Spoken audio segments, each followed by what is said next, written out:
Hello दोस्तों, नमस्ते, प्रणाम। मैं आप सबके ललिता मिश्रा अपने यूट्यूब चैनल ललिता देहाती गीत में आप सबका स्वागत करती हूँ, अभिनंदन वंदन करती हूँ, नमस्ते प्रणाम करती हूँ। तो आप सब कैसे हैं? उम्मीद करती हूँ बहुत अच्छे होंगे।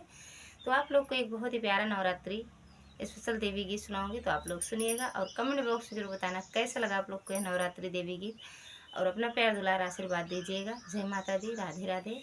तो आइए सुनाते हैं आपको एक भक्त अपने मैया से क्या कहता है।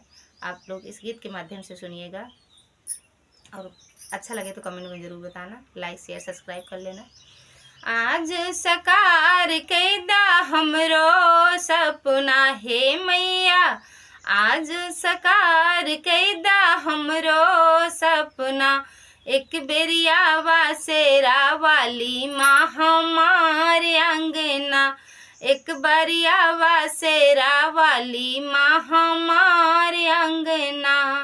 आज सकार कैदा हमरो सपना हे मैया, आज सकार कैदा हमरो सपना, एक बेरिया वासेरा वाली माँ हमारे अंगना, एक बेरिया वासेरा वाली माँ हमारे अंगना।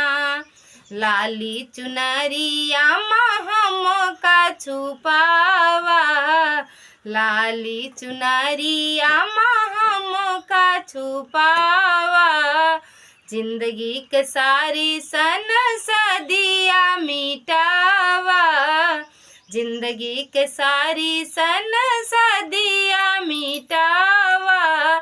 तू है छोड़ के हूँ ना देखाए दुनिया माँ, तू है छोड़ के हूँ ना देखाए अपना, हे मैया एक बेरी आओ तू हमारे अंगना, हे मैया एक बेरी आओ तू हमारे अंगना।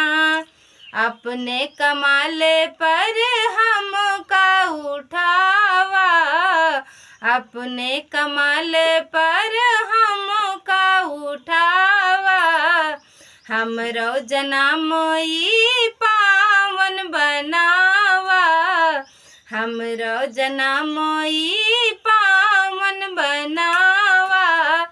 तू है छोड़ के हूँ नाही बाटे अपना, हे मैया तू है छोड़ के हूँ नाही बाटे अपना, एक बेरिया वासेरा वाली माँ हमारे अंगना, एक बारिया वासेरा वाली माँ हमारे अंगना, एक बारिशा वासेरा वाली माँ हमारे अंगना, एक बारिया